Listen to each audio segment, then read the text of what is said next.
So I have no idea how to start this because it's the first one ever. But I'm sitting here with Janine Maree, the one and only Dark Witch, aka the Town Librarian, aka the Womb Mystery Initiator. Hello. Hi, Dane. So thanks for being the first person to do this.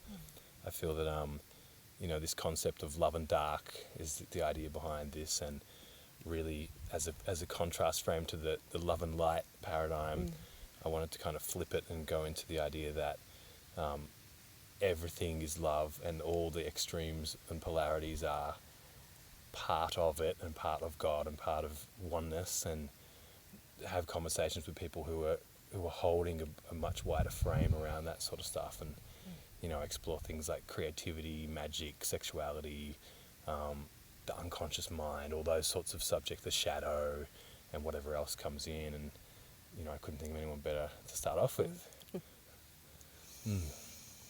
And let's maybe just start with, like, how did you get into this world? Like, you joke a lot about coming from a kind of very straight background, but the kind of what you're representing in the world to a lot of people is anything but that. So I'd love to hear about how you found your way into the darkness and all these kind of more alternative and unusual things. Yeah. I think right from quite a young age I had an awareness, and so I was always kind of looking and searching for answers. So I kind of innately had that. But interestingly, my path into the dark was really through trying to go more into the light. So really going on an ascension path, and then into New Age, light energies, and wanting to go higher and higher and higher and higher and higher. And then discovering, like, sort of Tantra came onto my radar, but really my appeal of going there was, oh, wow, now I can use sexual energy to go more into the light. Yeah. But of course, it took me in the other direction because I was polarized. And really where my path was leading me was to integrate the part that I didn't know, which was the dark and the lower chakras and the embodiment pieces. Yeah. Yeah. Do you think we have to do that? Like, for me, a lot of what I was interested in and a lot of the work I've done has been ascension, meditation, clearing my consciousness, becoming, as awake as possible. That was what spirituality meant, I guess, for a long time. And then it became clear that to become more powerful and more, I guess, capable of doing shit in the world, it would embodiment and descent and going into being here was where it was going to be at. Yeah, I feel like at the soul level, it doesn't matter which direction you go, you end up in the same place, because ultimately the soul's really trying to integrate polarities. But going into the ascendant path first and really getting a mastery over consciousness and awareness, I feel like it's easier to navigate the descent in that, because there's a stronger level of awareness to be able to handle going down into energies that can be quite chaotic and primal and instinctual, and can overtake if there's not a level of consciousness and awareness to be able to hold that. And so, of course, if people go the other way, they do go into the dark, and they go into sexual excess, abuse of drugs, or you really go into dark paths. And if they survive that, if they live through that, quite often they'll end up knocking on the door of the born again Christian church, because they find the light, right? Because their dark's led them all the way to the light, Been in the dungeon for a long time. Kind of need something light. One thing that I think is interesting about you is this, like, during trainings you'll sneak in, like, Christian songs and, like, Jesus music, but then there's this kind of referencing of Satan and darkness and whatever, and these,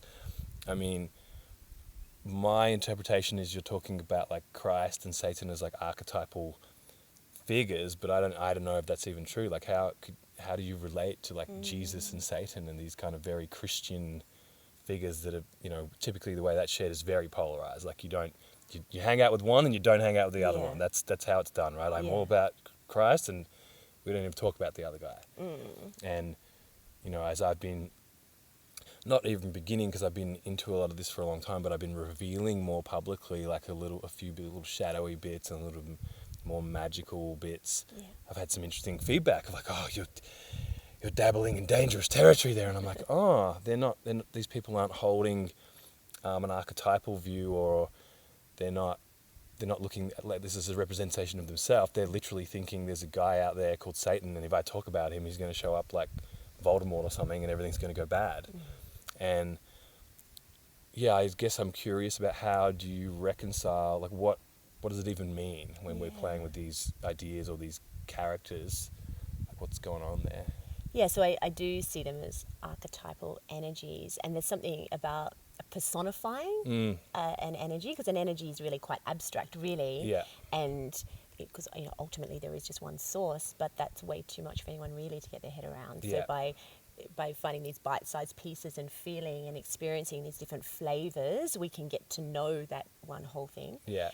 And so you're using Jesus and Satan as archetypal energies represent something, but also when I'm working in a world of supporting people to integrate polarities, those two energies can really show where people are polarized, you know. And so if you're polarized into the light, then everything dark is bad, and so Satan becomes this evil, you know, person to keep away from.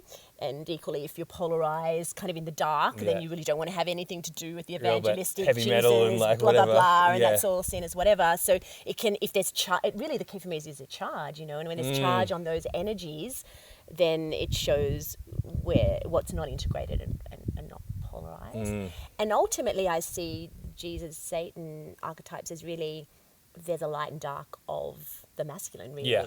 So they're a way of working with the energy of the masculine and just breaking it down into another way of working with it. Yeah. To understand it more deeply. That's so cool. Yeah. I had this piece at uni when I was probably like 20, 21, and I was doing comparative religion, and I think I was telling you, I got into all the Jungian. I didn't do any Christian stuff because I was still a bit like, Christians, you know? But I did do the Jung and Jesus and the Jung and Christianity units.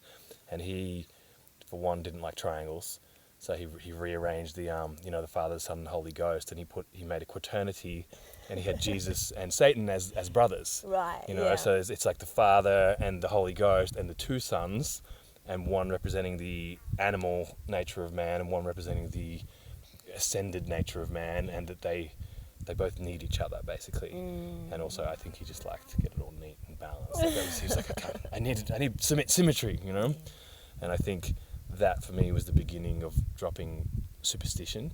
It's like, there's people who are into Satan, oh my God. And that's just what you've been raised with, so it automatically triggers fear and terror, and like don't go there, don't even, like, you know, people won't even say the names. Like that's why I made like the Voldemort joke. It's like, don't give it power. He'll come, you know. It's like, what the hell? Yeah.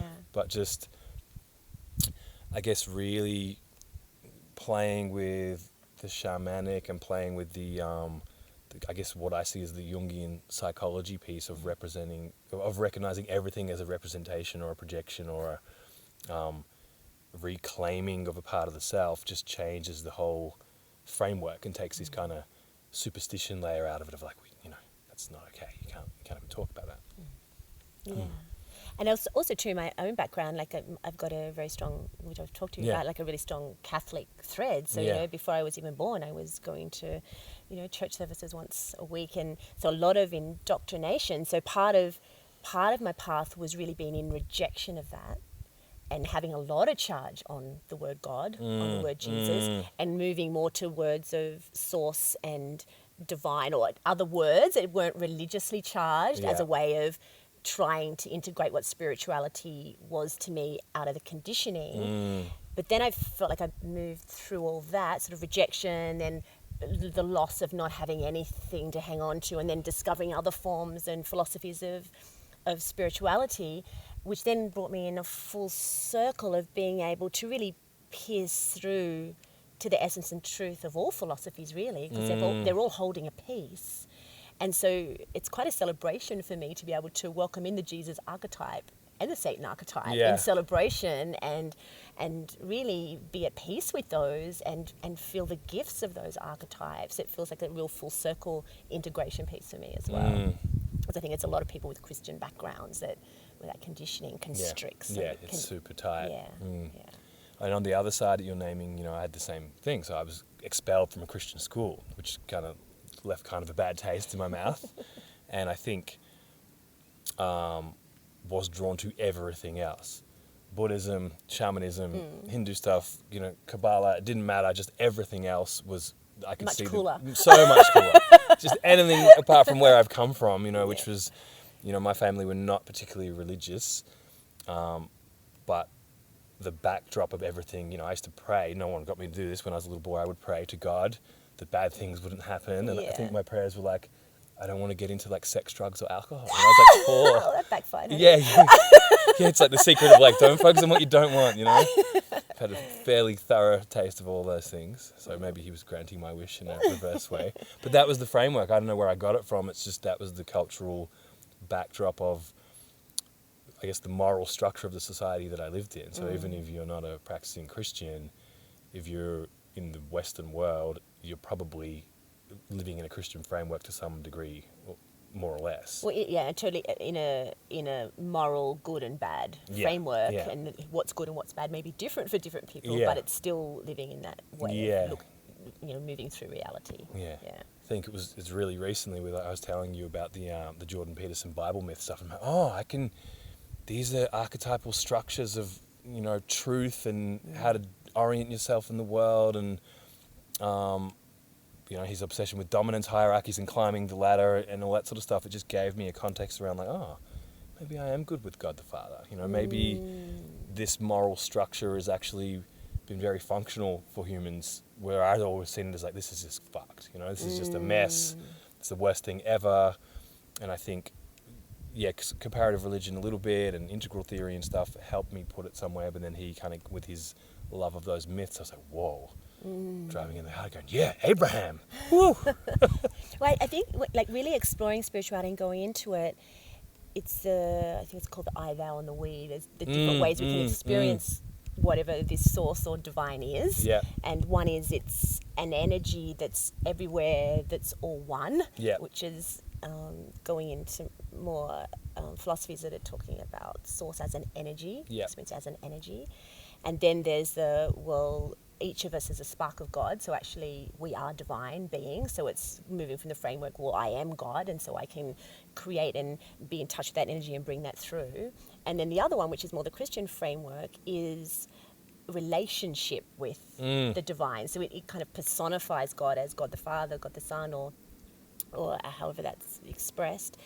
And so then it's like a personal relationship. And so what I've learned is all those ways of relating to the divine are valid. Yeah. And each of them have juice. And it's like, just like anything, if there's charge on one particular way, there's usually something to mine there and gifts there in that particular way of experiencing source. Yeah. We got deep so quick. I know, we did. How does sex come into all this? How do you see sex as being part of the spiritual path? It's a good question. So I see sex as, or sexual energy actually, rather than the act of sex. The doing. Yeah, but the sexual energy is an expression of the life force. And for me, it's more the embodied expression of the life force. So we can ascend and experience source through awareness and stillness and emptiness, or we can descend into matter and experience the ecstatic feeling of divinity embodied in matter. And when we can move with that energy, which some call sexual energy, some call life force, some call kundalini, we can bring that in the body, then we can unite the two and we can have the experience of both in our body, the reality of the ascendant experience, as well as actually the source is ecstatic. It's an ecstatic feeling, and we can embody that and feel it and be in ecstatic relationship to the here and now, not needing to ascend or do a certain amount of tasks or behave in a certain way so we can ascend this reality and go home. We can actually be home now, and home can be inside us, and we can feel and ecstatically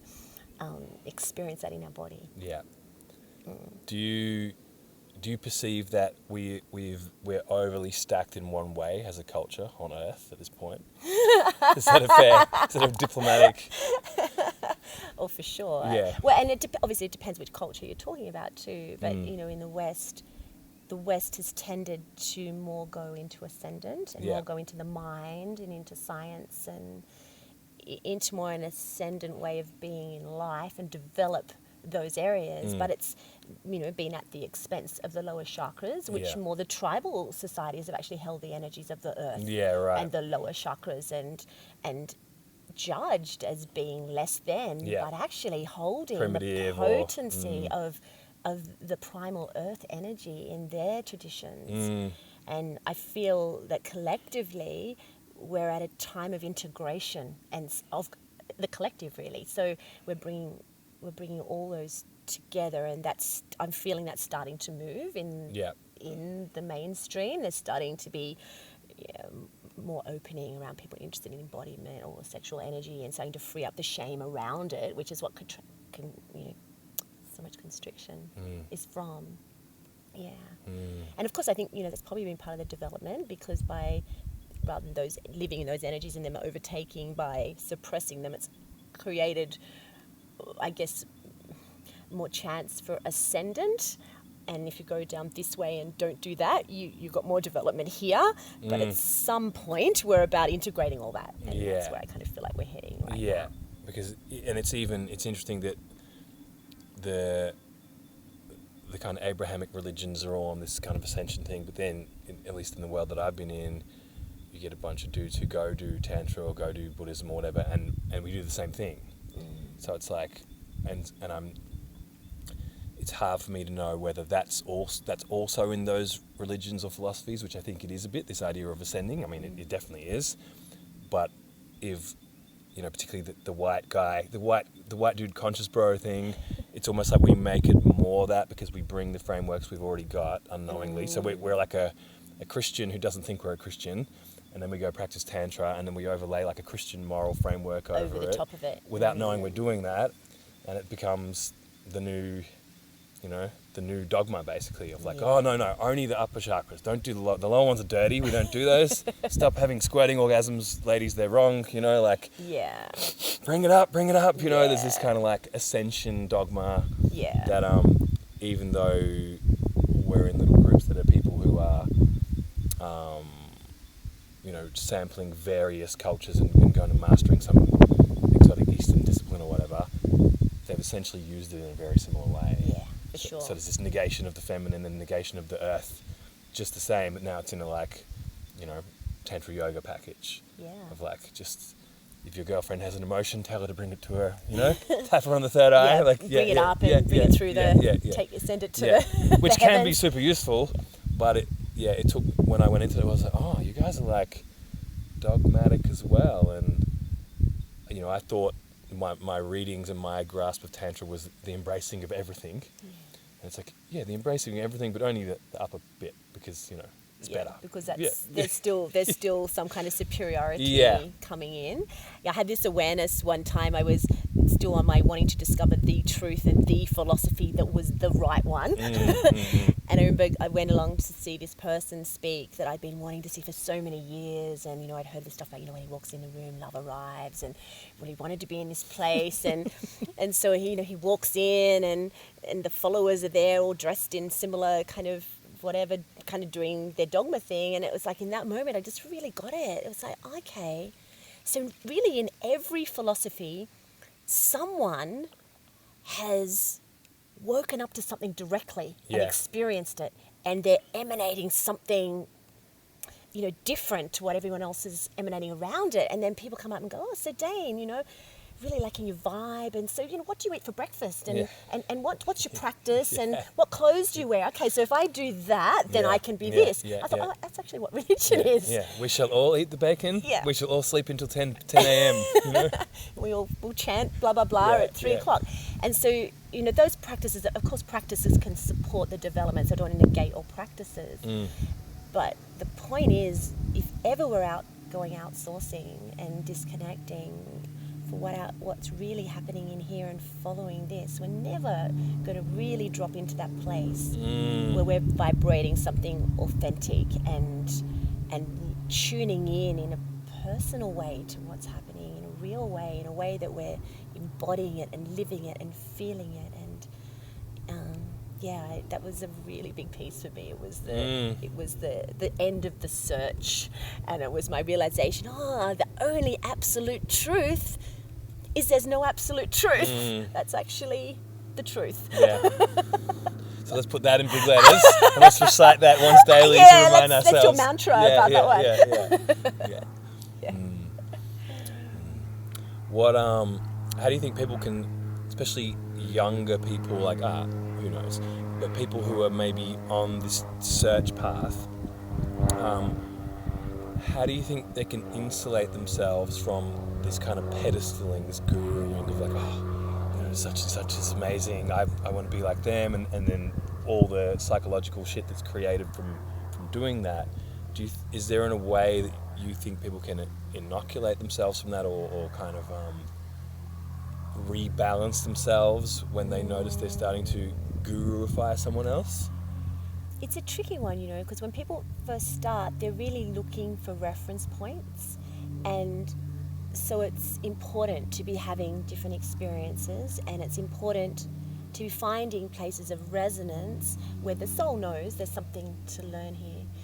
And with everything, I think there's shadow and there's an integrated place. So there's that place where people project everything out onto that person, completely lose themselves, and then end up doing all kinds of weird stuff because that person said. And of course that's the shadow of a cult, and everyone does a mass suicide or something because the gurus told them. It's the extreme, because Simon said, absolutely, the extreme thing. But also I've also learned, as I've started taking on more of an elder role, is that there's also times where I can see I'm holding a point for someone. I'm holding something, and it's actually okay for them to project for a little while as they're feeling and experiencing and getting to anchor themselves. And then if the person holding that point is integrated, they know when it's time to hand that back, or that person has enough personal power or soul power to start taking that back, and then it collapses it. So I think that's more of a healthy way of working with that energy. But I guess it's the practices to really support deepening connection here and anchoring here and listening to that no matter what it is. They're the ones that support anchoring and not getting lost in what someone else is saying as to how I should live or what I should eat or everything. Even I'm a naturopath as well. I've had a whole journey in that, and it's the same with diet, right? It's like we're instinctual, intuitive animals, just like wild animals. They don't need to read a diet book to know what to eat. They tune in, and if they're sick, they know which herb, and we've got that, but we forget that. Just picturing like the Slim Rabbit diary or the that's right. And so people there's all these looking out here for something to tell them what they should be eating, rather than really tuning in here, coming into the center and really listening to, when I eat this, my life force vibrates and expands, and when I eat this, I deplete and I feel tired. Just really tuning in to the intuitive beings that we really are. Speaking of you as a mentor, you do a lot of work with the womb.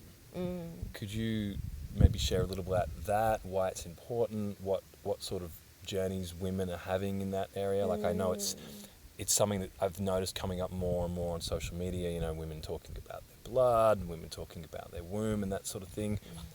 Because I'm in a little bit of a bubble as well, I'm not sure how mainstream that is, but I've definitely noticed that it's almost a buzzword in the little conscious bubbles, Yeah. So maybe could you talk a little bit about, where does the womb sit in the sort of spiritual context, and what's going on there?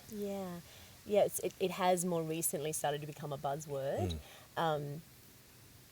because what I see is that, collectively the feminine energy is awakening, and so is the masculine, obviously, and we're starting to move into this place where we can see that it's awakening in each body, regardless of male, female body, but we all have masculine and feminine.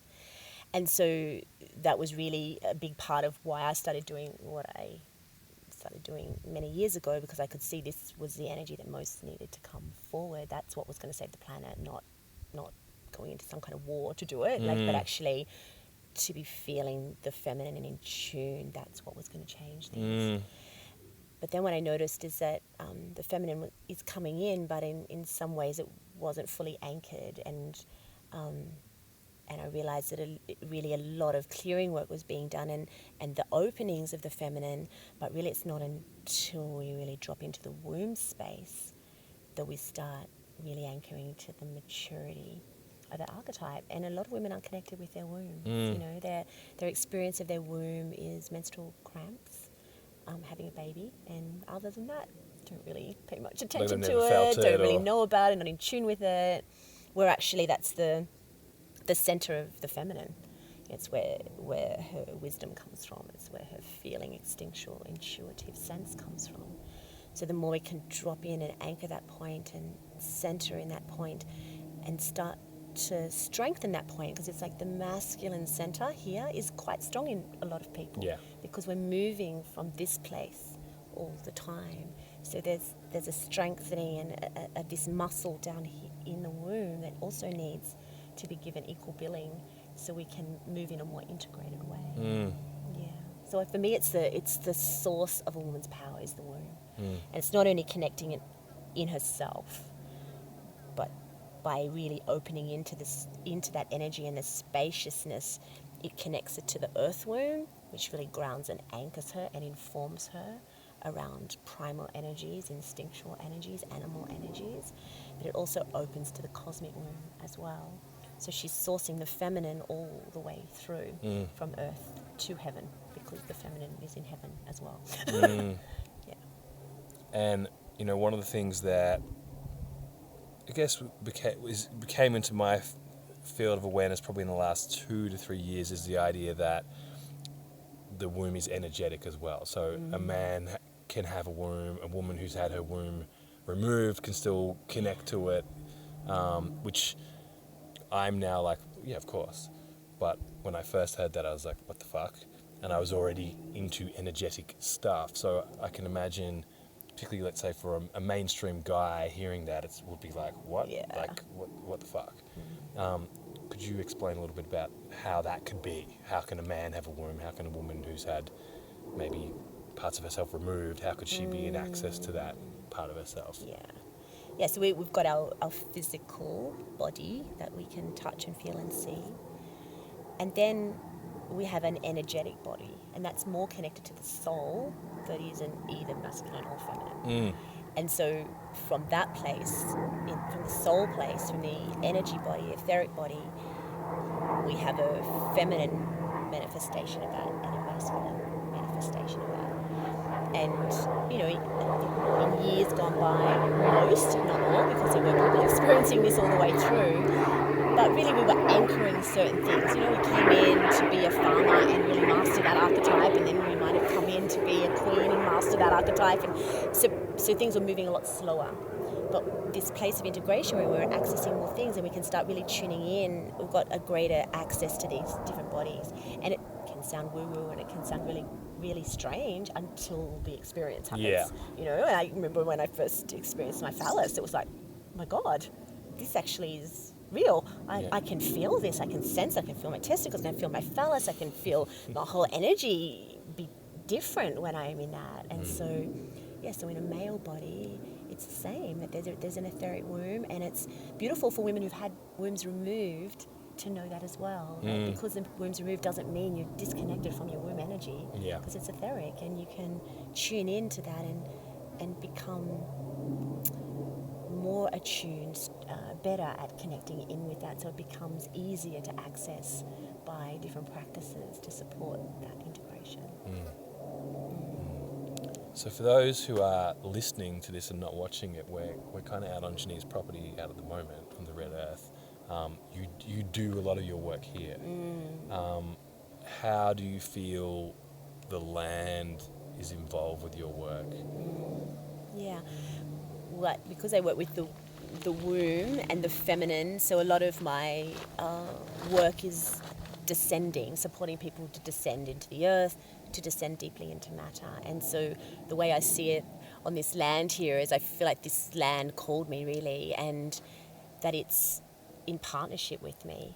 It's teaching me, but it's also when people come here and they're doing session work with me, they're also journeying with the land, and the land is supporting that path. Because part of the womb work and the feminine work and connecting with the land is really learning how to work with vibration and energy, and to vibrate with matter, vibrate at the atomic level, actually, right into the intricacies of matter, and to feel that, and the land supports that. And there's ways to access that. We can sit on the land and not notice anything and be in our heads and just stomp through, or we can really tune in energetically and shamanically to the land and move as one with the land, and the land reveals itself through the breeze, or the leaves rustling, or this piece of timber that shape shifts into a guardian to reveal something, and that's without mushrooms.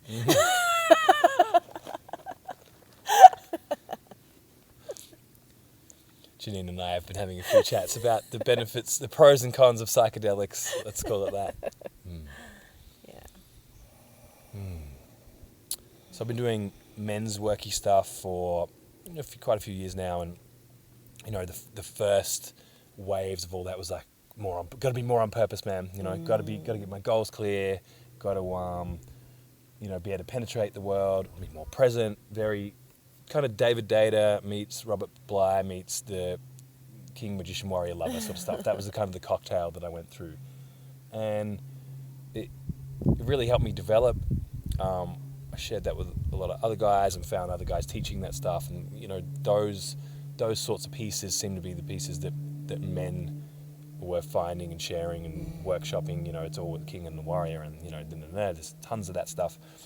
And then since about 2016, firstly through ISTA, International School of Temple Arts, of which you're like all the things. You're like leadership, faculty, teach. We'll go into that a little bit before the end of this conversation.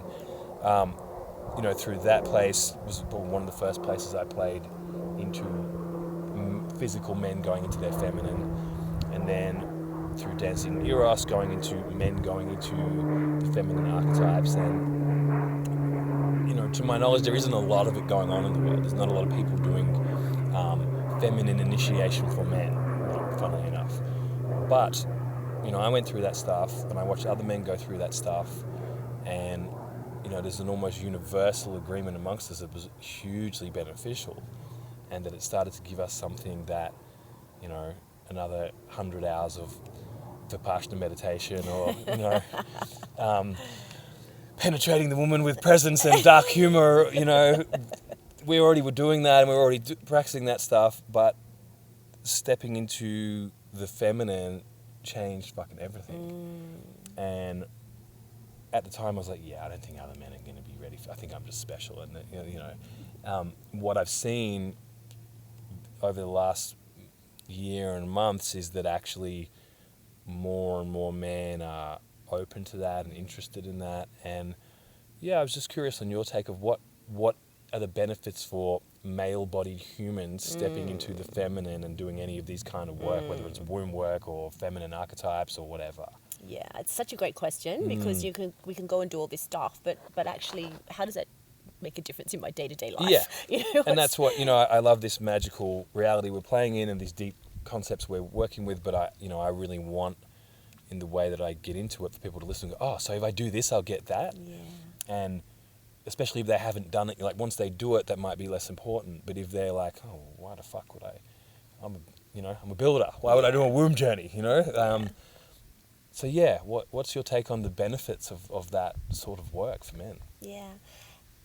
So first I want to start just referencing what we talked about earlier when we were talking about how by developing the consciousness awareness piece, it supports us to more easily then hold going into the lower chakras and the descent. And so in a way it's a similar thing. I think it's the men's work is really important for male bodies that have got testosterone going through them, and obviously not all male bodies experience it in the same way, but anchoring the masculine archetypes and the points, then having some mastery over that supports the male body to then start opening to these feminine archetypes. And a lot of men go into fear around that because, you know, they've just really anchored this part of their masculine and they've got their purpose and their penetration. And then what happens if I start opening to my feminine energy? Am I going to become all girly? And you know, are women still going to be attracted to me? And how does that all work? But what I notice is that when a male body starts to really open into his feminine, what I notice is he starts to feel more, for a start. He starts to feel emotionally.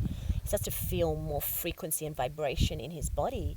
And what it actually does is it really fine-tunes his masculine, and his masculine becomes, for me, much more integrated and whole and able to move through the world even more fully than before, because now he can sense and feel like at his phallus energy with his purpose and the penetrating purpose that wants to go into the world.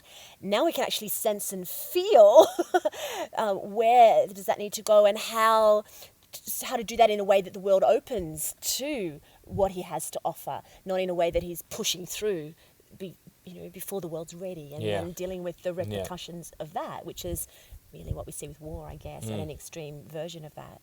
So by integrating these feminine pieces, I notice more feeling in the body. I notice that when I'm in a man's presence with his feminine, I can feel him vibrating. When my body touches his, they vibrate together. So there's actually really sensorial changes in the body that happens when the feminine opens. Becomes more intuitive. It becomes not, so the linear can still happen, but the linear is now happening also with flow and synergy with those around him.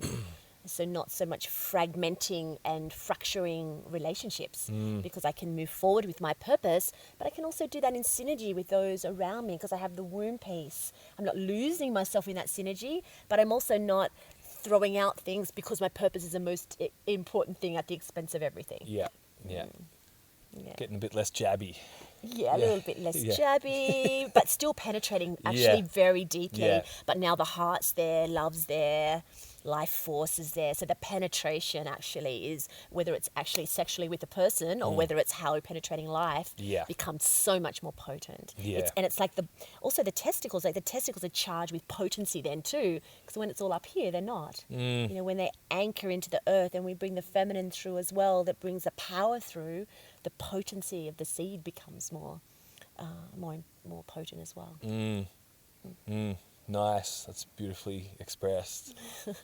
Especially the part with, you know, we're talking penetration of the partner or the feminine or the sexual partner, but we're also talking penetration of the world and the seducing open of the world. And, you know, for me, I've noticed it used to be, well, if I want something, I go fucking get it. You know, it's like the rule is, if I want something, I go and I get that thing and I claim it's like I'm hunting with a spear, you know? And then the more I became aware, I think I've been doing this the whole time, but the more I realized that it was the feminine part, it's the more I found the ability to draw things in. And it was like, oh, those things that I wanted to experience just happened. I didn't have to hunt them down. I just called them in. And I think for me, that's beyond, you know, every guy that I know wants to be better in bed. But I think beyond that, for me, it's become about alchemy of, I want to access all aspects of myself and magically speaking, to have the power and ability to create what I want. I know that actually it's the feminine, and it's, you know, Shakti means power, you know, and it's actually, that's what's governing the physical world. And for me, it's that journey of wanting to integrate those parts and continue to do that is really about life mastery and being mastery of, well, I'm here, I want to be all the things that I can be, and I want to be able to navigate the world with the maximum flexibility and potency. And for me, just sometimes, you know, really small drop-ins, the first little, I would think I was in my feminine for an hour, and then afterwards being like, I'm kind of permanently different. Let alone going into kind of deep dives that are happening inside ISTA and happening in a few other containers that are popping up. That I think as men we've had so little conscious access to that part that even a small amount is like life-changing. Yeah, because it's also a source of energy, really. So, Yeah. you see that part of the masculine who's really on task with purpose, and then of course at the end of that is burnout. Yeah. Burnout, or there's some kind of failure because actually the soul's really wanting to get to integration anyway. So that the burnout and the stress of being on purpose at the expense of the body, or eating or sleeping, or all those different things which are part of what the feminine can tune into. So not only practically is there more balance, but the feminine awakens life force in the body. So it's power that's being charged, but also energy, and that activates, like you were talking about, the magnetic. That's such a key part. Yeah. So it's both. Like, we can penetrate the world, we can also call. And when those things are in balance, life becomes more easeful, and there's more flow, and actually we get more done than before, but it's more fun. It's a lot more fun. It's more joyous, Yeah. more easeful. Can you tell us a bit about ISTA and your role inside of ISTA? Like, what is it, and that stuff? Like, I share, those people who follow me would have seen my shares and my journeys with it over the last couple of years, and they would know a little bit, but I'd love to hear from someone who's so involved and so central to it, what it is and what it's about, and all it's that kind of stuff. Big question. Yeah. Whatever you feel to share. You don't feel you have to exhaustively nail it, but of course. So it stands for International School of Temple Arts. And so International School of Temple Arts it's a group of people that have come together to bring the temple arts into embodiment, into the world at essence. But it's so much more than that on so many levels, because not only is it supporting people to really activate their life force and move into their personal power and integrate the soul piece and integrate their light and dark and their spirit and matter, and really work with sexual energy and all those things, but also we're exploring how to move in the world in a different way. So we call ourselves an organism as opposed to an organization, and where the way we're moving in the world is so different, where we're not wanting a top-down organization that's got a stereotype business structure. There's no CEO. There's no CEO. The center of ISTA, who's actually in charge of ISTA, is the mystery, the black hole. And that source that, if we can really listen to it, is revealing all the time. So it's like a bottom-up model. So it's quite scary at times, because it's like, is something going to reveal, or what if it doesn't, and is this actually going to work? But ISTA is really flowering. Like, when we made that switch and really started moving in that way in the world, it just keeps revealing itself. It keeps telling us what needs to happen next. It's almost like it's become bigger than all of us. It pulls in what it needs, releases what it doesn't need, and it's so alive. So it's not, ISTA's not a set curriculum that's we rinse and repeat. It's organic and alive, and even though there's foundational pieces that are coming through, every training's different, depending on the group of people, the land, and the next piece that wants to reveal through the organism. So it's this continual emergence of it's almost like it's a space where something can come through and be continually revealed into the world, because we're not there trying to control it with our minds and structure. And to bring that into a really smaller chunk level. Great.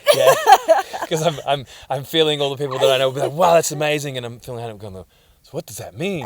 There's 3 main trainings, right? Yeah. And I've done all of them, and I've done 1 or 2 a few times now, a couple of times for 2 and 3 times for 1, and I've witnessed what you're talking about, that they're all completely different, yet the same intention for each one, the same theme permeates, and different lead teachers bring it through in a different way, and different places bring the energy through in a different way. Could you sort of talk about practically, not what happens? This is going to be a real thread on these podcasts, where it's like, okay, we're not going to talk about any of what happens in people's rituals or containers or whatever, but on a real practical level, why would someone go and do, say, ISTA level 1? Yeah. So ISTA level 1 is a place to repattern your personal story.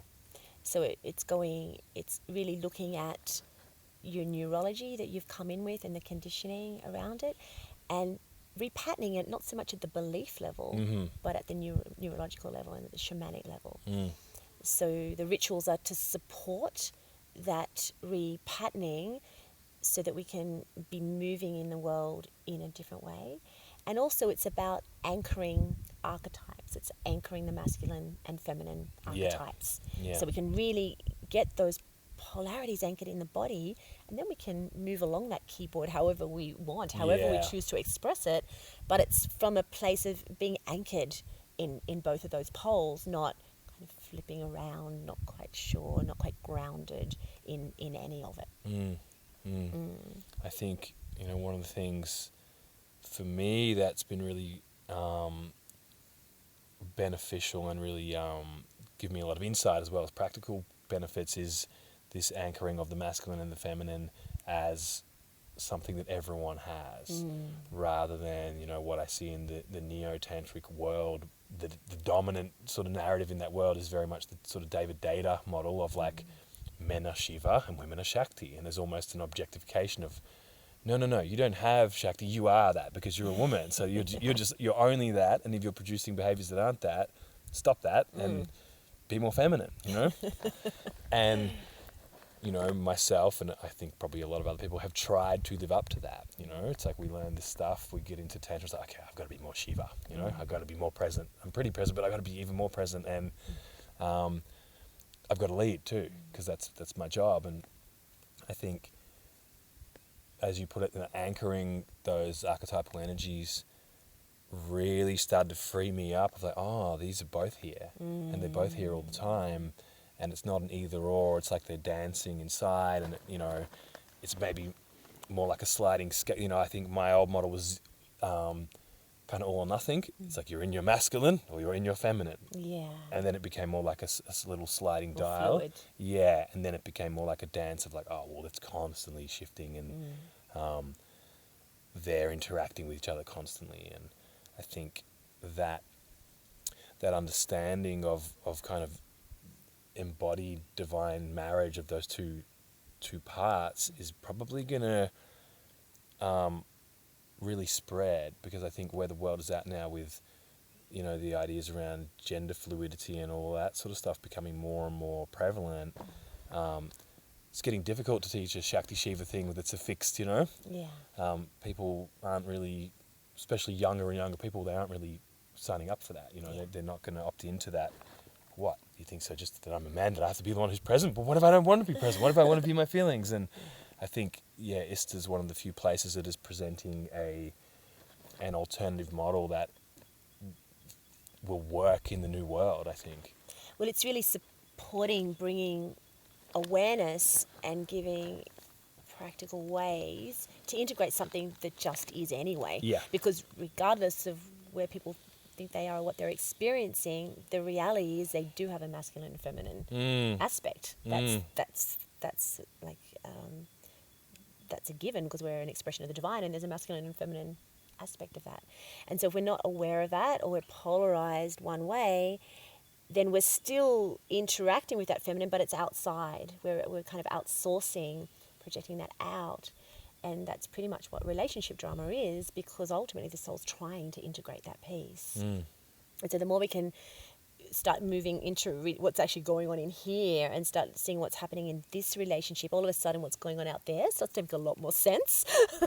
And the more functional this becomes and less codependent and enmeshed this becomes, then that starts to be reflected out there. And everyone's got different views about the world, but my view is that everything out there is a reflection of what's going on in here. So it's really an inside job. It's all an inside job. Whatever our charge and polarity is out there, it's always an inside job. It doesn't mean we can't move through the world and create change, but we're not doing it from a place of war, trying to attack that place outside ourselves that we haven't integrated in us. The gender war collapses once you get this piece. That piece, the gender wars stop, because the gender wars are here. Wow. Yeah. For anyone listening to audio, the pointing is inside. I'm doing a lot of hand movements. Yeah. For all the talk about masculine, imagine pointy hand movements, and all the feminine, imagine kind of seductive drawing in movements, and you're not missing much else, as long as you can imagine that part. Do I dare? Should I ask you about Me Too? I think I am. I think that's coming in. Wow. What I would love to sort of tune into your take on what do you think is happening. I'm going to guess we're in agreement around like the cliche of the feminine is rising, right?